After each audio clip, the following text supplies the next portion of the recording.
This is the Northern Territory, the huge slab of Australia that stretches from the central desert to the top end. From the croc-infested waters of the Arafura Sea to the country's biggest inland rock. It's a massive beat.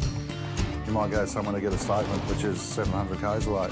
Downtown Darwin has the youngest population in the country. And the wildest nightlife. It sometimes gets pretty scary. You do learn to know who's who in the zoo. With the thermometer stuck on 30 degrees, something's got to give. The build-up drives everybody nuts. Where's the crowbar now? Keeping the peace in this Troppo town calls for a special breed of cop. And up here, they breed them tough. It is one of the last frontiers. You only got to get in the water and something's bound to bite you.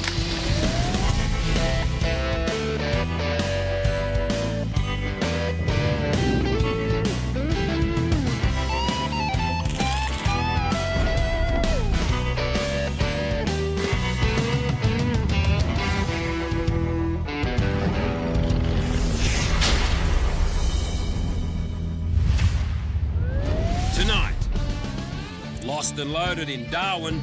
You're under car, buddy. It's no good, eh? A couple of coppers with some big fish to fry. Oh, good fish. And copping a bit of cheek on Mitchell Street. It's a steamy night in the tropical top end, and not just when it comes to the weather.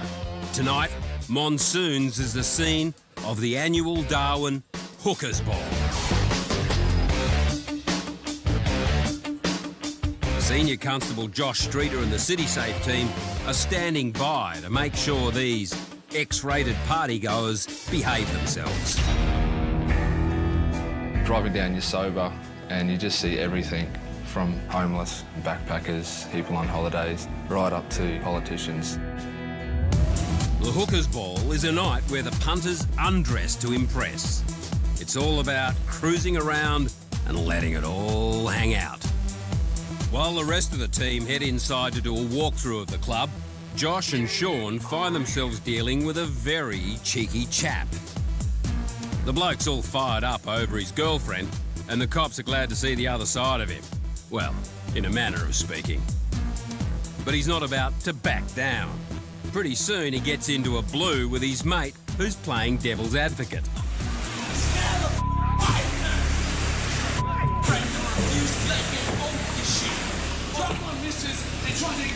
The coppers quickly step in.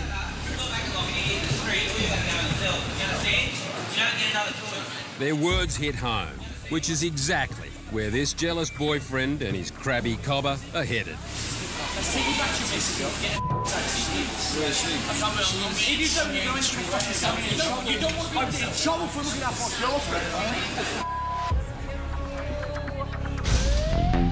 The night continues, and the annual Flesh Fest on Mitchell Street turns out to be relatively peaceful. These punters may not be wearing their Sunday best, but they're certainly on their best behaviour. They can't even tempt the cops.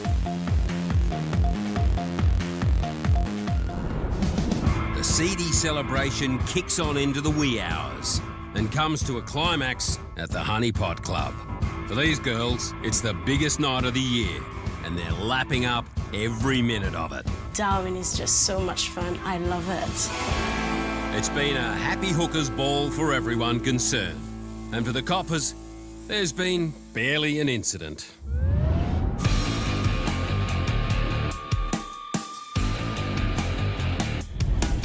It's Friday afternoon, and Amee Meredith is looking forward to the weekend. As a shift supervisor, I have to have trust in my troops. I believe that they can do a really good job without me being there. But when I give them that leeway, I know that I'm going to get that same respect in return. Amee works hard, so on her days off, she likes to get right away from it all. I love getting out there on the bikes, and I really think it's a resource that we have up here that's not used enough. If we get the bikes out there and get amongst it, we could be saving some work for down the track. But Friday afternoon in Darwin is a busy time of day. Amee's not even out of the station car park when she gets called to an accident. Not trapped anymore. His passenger doors caved in. His need a man by though.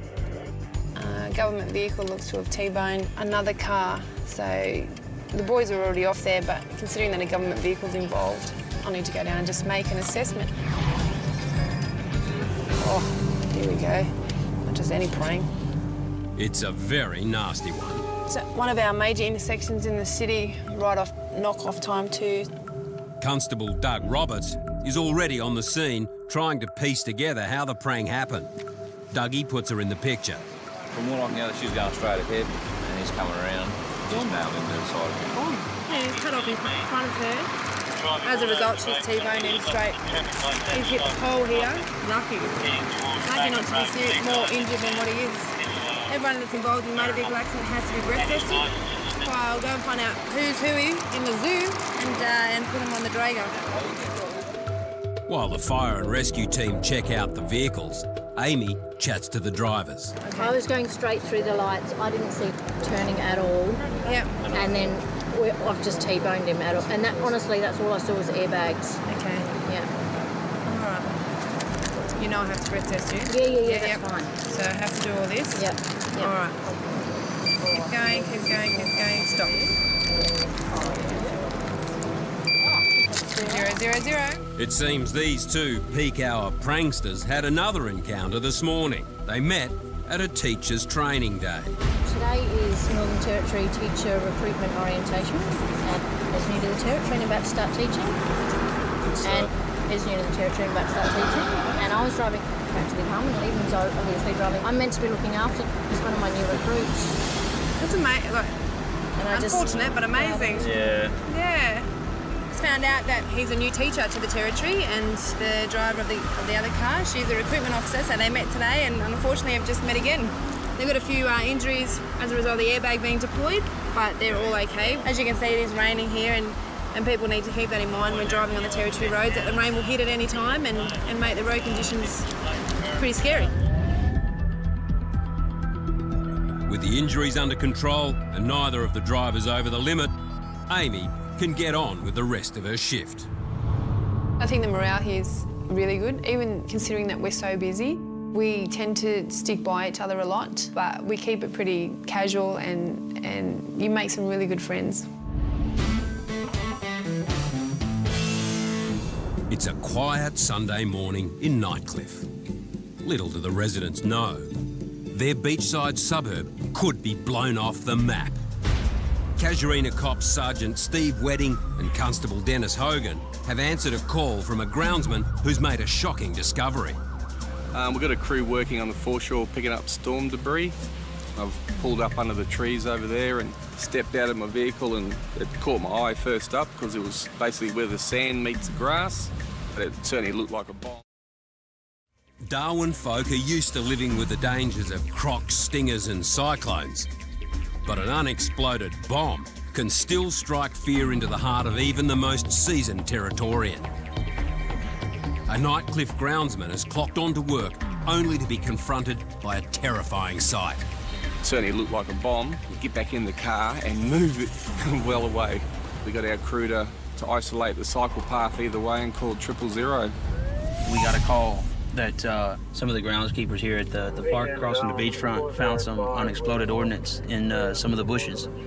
So we're gonna go check it out and see what it is. The groundsman leads Steve and Dennis to the location of the bomb. With the Japanese and the bombing of Darwin in World War II, it is found quite often up here on the beaches. Where are you? Okay, here. It certainly has the right shape.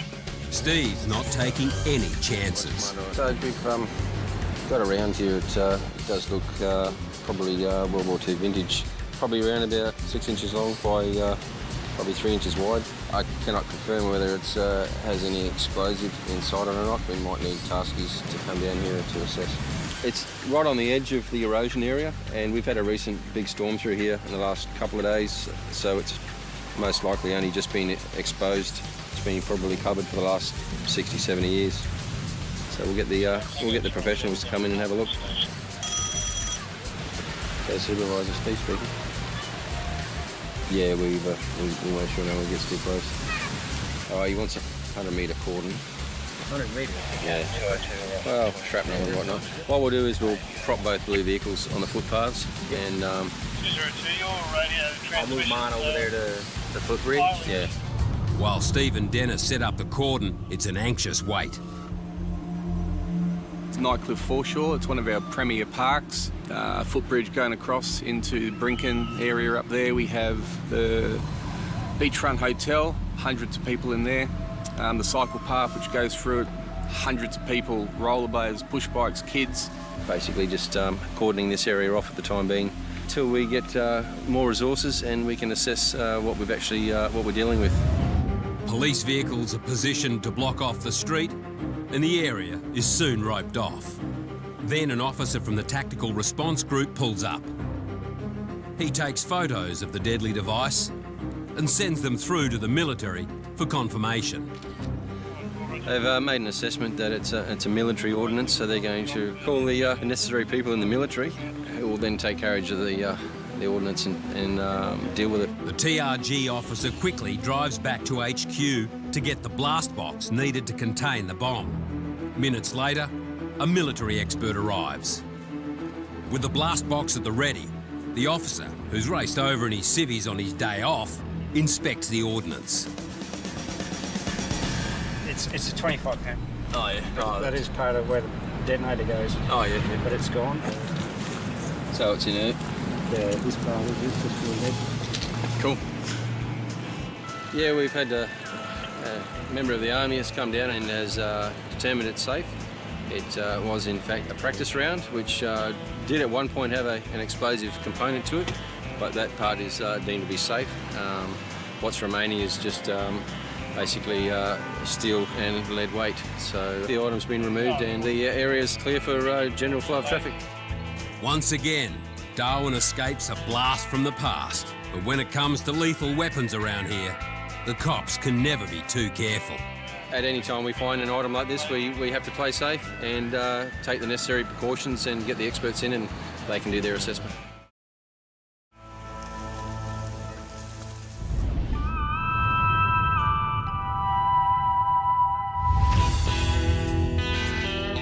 Constable Sean Stanley and Probationary Constable Warrick Baldwin come from opposite ends of the country. Sean is from Queensland, while Warrick is Darwin born and bred. But they do have one thing in common. These territory coppers share a passion for fishing. So instead of setting road traps today, the boys are angling to trap a few mud crabs. It's a real passion of mine. I love the fishing. I understand the tides and the weather patterns and up here. And it took me a good 10 years to work out where to go and what to do and where to fish. Big arches down there was. That was a barra. You know, it's always good to get away, relax, unwind. There's probably, you know, a handful of my days off that I'm not out fishing or getting out in the bush.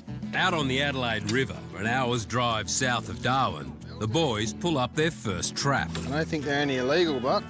No, small. Bit small, those ones, eh? Yeah. Right.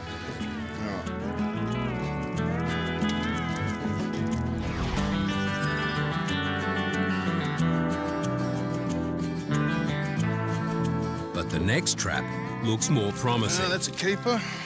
Got to be 14 centimetres. This muddy is over 15 centimetres, so it's legal.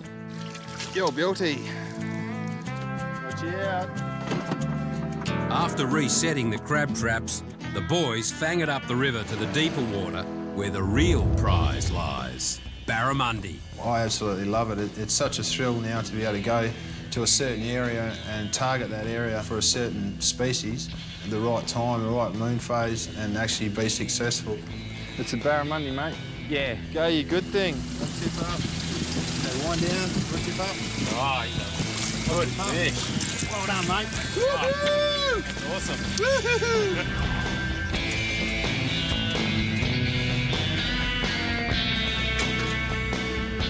91. That's what we come here for. I was. It's days like this that make working up here in the Territory a real pleasure. And the kids love it, you know. And when I take the mates out fishing there, I've got to roll the boat out under the cover of darkness because the kids are always asking, can you take me, Dad?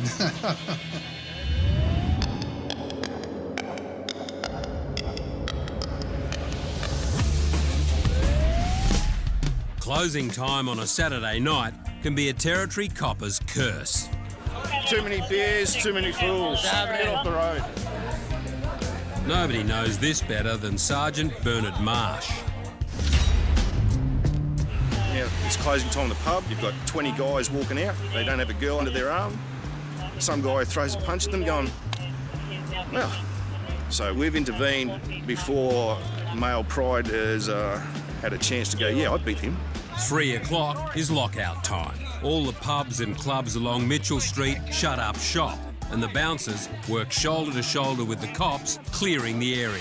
The idea behind that was, to clean the streets up and reduce the number of offences that were occurring after 3 o'clock, because people going home because there's nothing else to do and there's no one to watch them behave like idiots, then it gets pretty boring in a hurry, so they go home. But getting home can be easier said than done for some folk. Further down the road, Acting Senior Sergeant Andrew Heath and his team have come across an Irishman who's been in a bust-up. 15 minutes ago, I walked out of a bar to get a taxi to go home, and look at me. Which bar did you come out of? Over Mitchell Street. Shenanigans. All right. Have you got anything with the ID on it? Yeah, man. I just want to go home, man. All right. I broke my thumb during the week and I've smashed it again, man. I broke it in 4 places during the week. And So all you want to do, you don't want to make a complaint at all? No. You just want to go home? I just want to go home. Do you want us to drop you off at the hospital for a checkup? Look, he's broken my nose, I know that. I just want to go home. You got mates there? So like they can keep an eye on you? Oh, yeah, for sure. All right.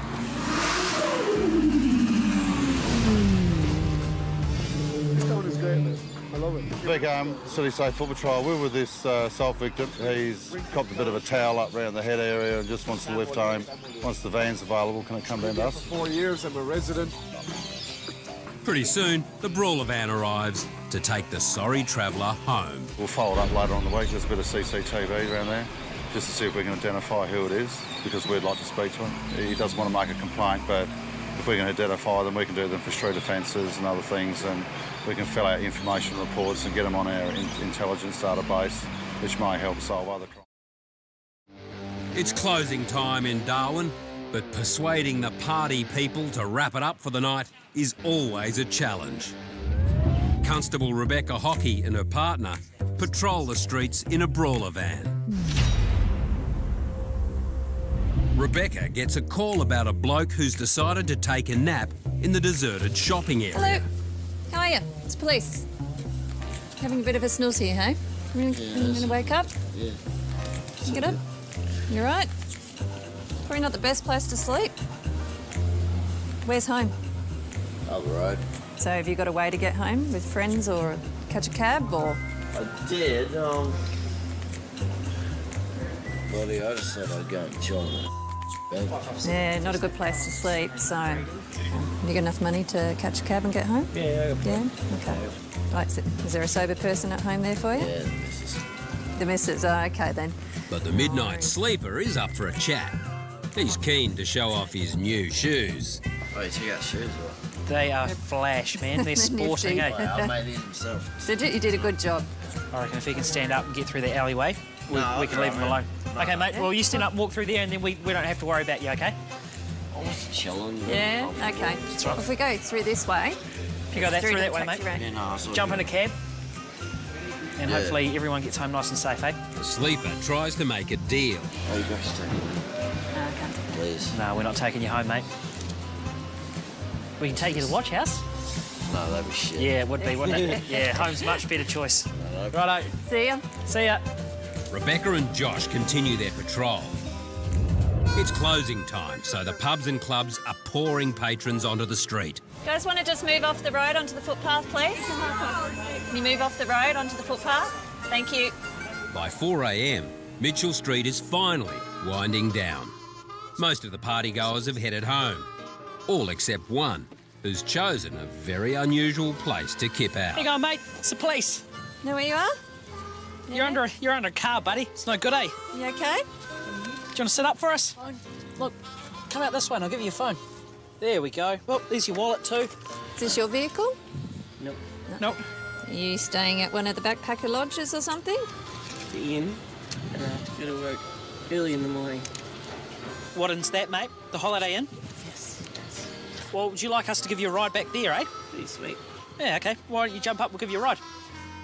We have a duty of care because the young man's had a few drinks and he doesn't seem to quite know where he's meant to be staying or where he's staying. We've assisted him in making sure that he gets home.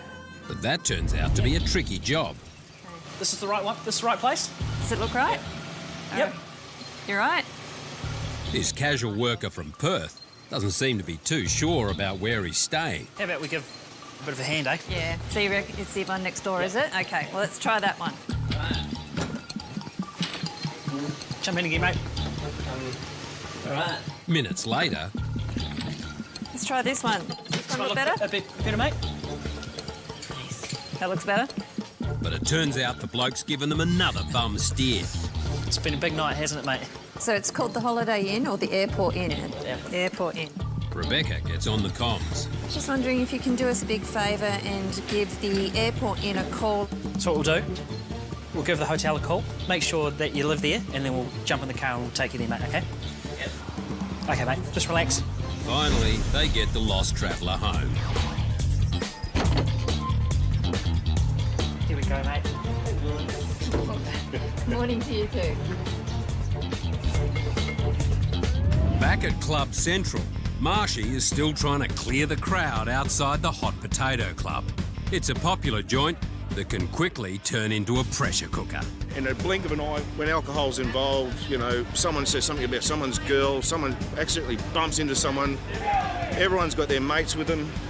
You touch my mate, I touch your mate. It never de-escalates, it always escalates. Testosterone's involved, pride's involved. People have got to stand their ground. People just won't back down. Finally, it's all over for another Saturday night. The City Safe team head back to Darwin Central.